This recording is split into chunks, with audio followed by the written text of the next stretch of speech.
안녕하세요, 여러분. 이제 화폐 시간가치 계수 문제를 풀어볼게요. 1번.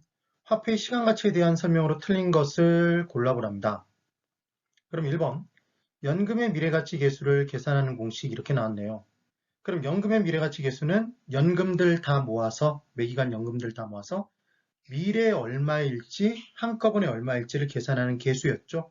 이게 연금의 미래가치 계수입니다. 근데 이때 우리는 화폐 시간가치 계수 계산할 때 단리 방식으로 계산해요. 복리로? 복리로. 이자도 이자를 낳는 복리 방식에 의한다는 얘기를 했어요. 그래서 이자 계산 방법으로 복리 방식을 채택한다. 5. 2번. 원리금 균등 사환 방식. 그러니까 남의 돈을 빌렸으면 갚아 나가야 되잖아요. 그때 갚는 방식에 원금만 균등하게 상환하는 방법이 있어요. 그럼 원금 균등 상환 방식이라고 해요. 그런데 일반적으로는 우리가 갚아 나가는 금액이 똑같죠. 그럼 갚아 나가는 금액은 원금 플러스 이자잖아요. 그래서 원금 플러스 이자를 한꺼번에 뭐라고 한다고요? 세 글자? 원리금이죠. 그렇죠. 그래서 원리금 균등 상환 방식이 가장 일반적인 상환의 방식이에요. 저당, 남의 돈, 은행에서 돈을 빌렸을 때 걔를 갚아나가는 방식인 거죠.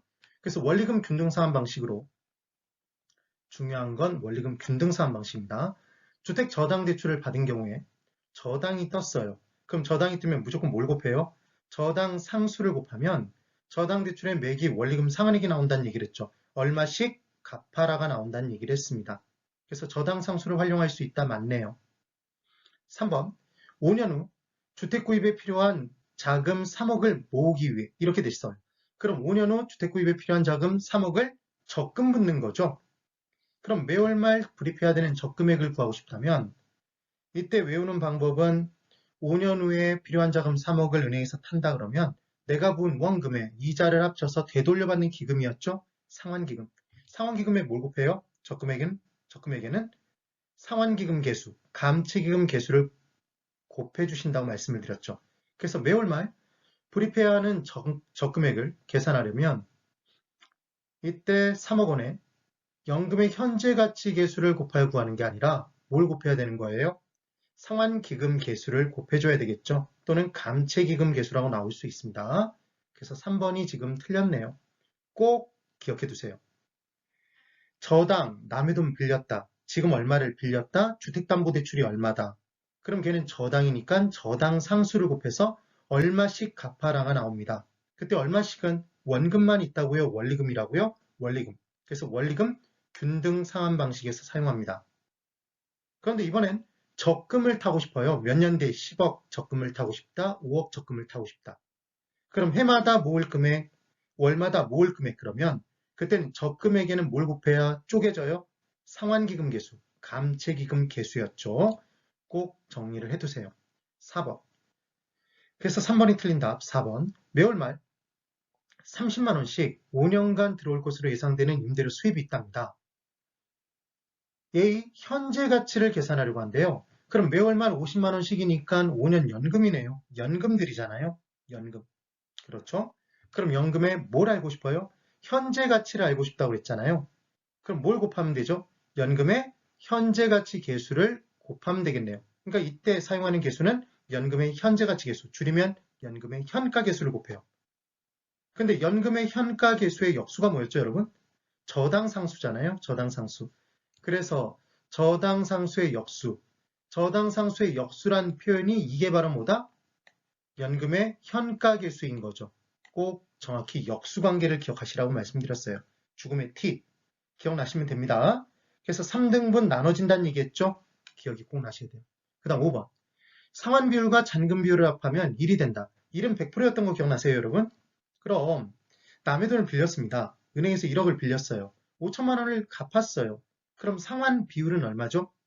전체 원금액에서 상환 금액이 차지하는 비율이잖아요. 그럼 1억에 5천만 원이니까 50%겠네요. 그럼 중요한 건 전체 돈 중에 100% 중에서 50%를 갚았대요. 그럼 남은 비율이 얼마예요? 50%가 남았겠죠. 그러니까 당연히 갚은 돈의 비율과 남은 돈의 비율은 상환 비율과 잔금 비율은 더하면 얼마가 나온다? 100%가 나올 수밖에 없는 거죠. 더하면 1이 나온다, 0이 나온다, 1이 나오겠죠. 지금 그 얘기입니다. 그런데 이때 시험 문제에 상환 비율을 계산하는 문제가 나올 수 있어요.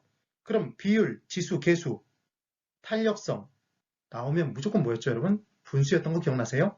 그럼 짝대기를 짝 그어요. 우리가 알고 싶은 게 항상 분수의 이름 속에 있었던 거 기억나시나요? 상환 비율이니까 상환 금액이 분자로 들어가겠죠. 알고 싶은 건 분자니까.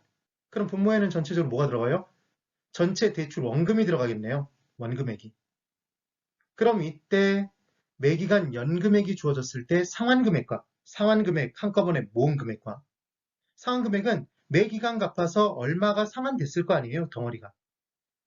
그럼 매기간 쫙 쪼개져 있을 때 걔들을 다 합쳐서 현재 가치로 고치면 그게 대출 원금이겠죠, 덩어리 금액.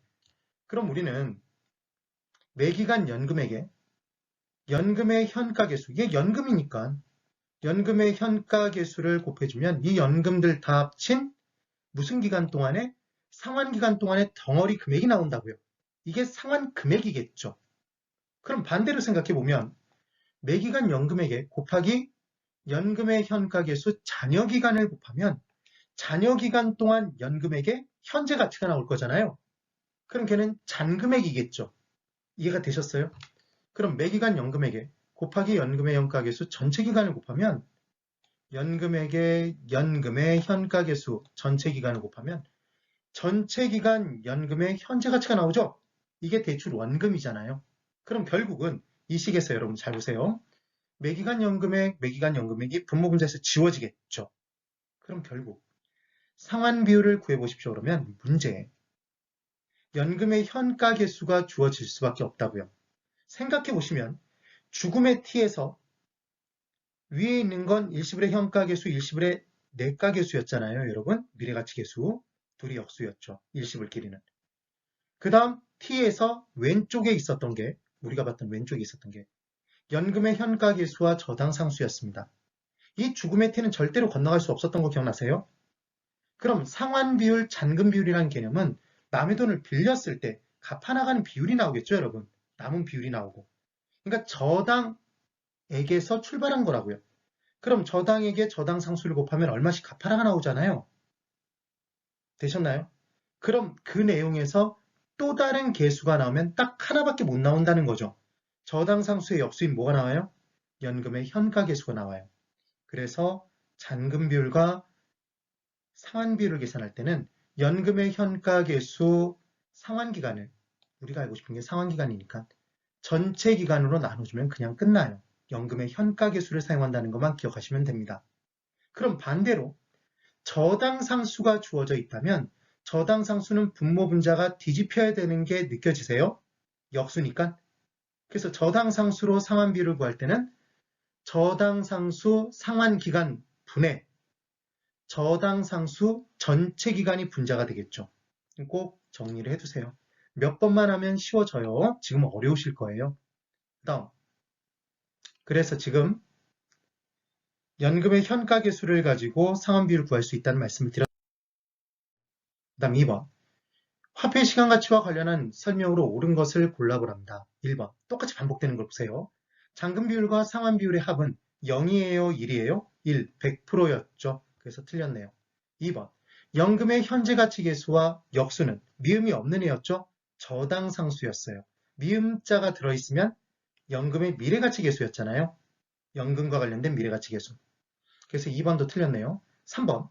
원금 균등 상환 방식으로 저당대출을 받은 경우에 저당대출의 매기간 원리금 상환액은 저당상수를 이용하여 계산한다 돼 있는데 저당상수를 곱하면 뭐가 나와요?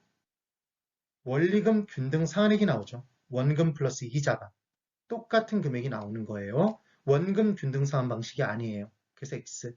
4번.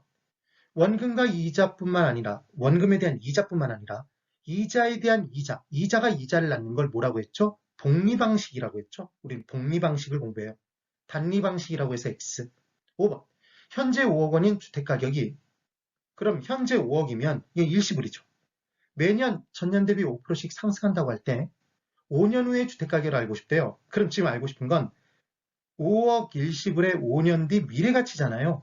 그럼 구하고 싶은 게 일시불의 미래가치니까 무슨 계수를 사용해요? 일시불의 미래가치 계수를 사용하겠네요. 세모를 구하고 싶을 땐 세모 계수를 곱한다. 네모를 구하고 싶으면 네모 계수를 곱한다. 그러면 연금들 다 모아서 현재 얼마인지 알고 싶으면 연금의 현재 가치 계수를 곱한다. 연금들 다 모아서 미래 얼마인지 알고 싶으면 연금의 미래 가치 계수를 곱한다.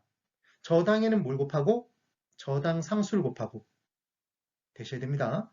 적금액에는 뭘 곱해요? 상환기금 개수를 곱해주면 쫙 나눠주죠. 얼마씩 갚아라가, 얼마씩 적금해라가 꼭 정리해두세요. 그래서 2번에 옳은 건 5번이네요. 그 다음 3번. 5년 후 1억 원의 현재 가치를 구해보랍니다. 정말 쉬워요. 5년 후 1억 원의 현재 가치. 그럼 5년 후 1억 원이니까 이 1억 원은 현재 가치인가요? 미래 가치인가요? 미래 가치죠.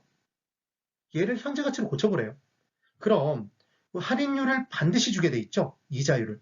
그때 연리가 7%래요. 복리로.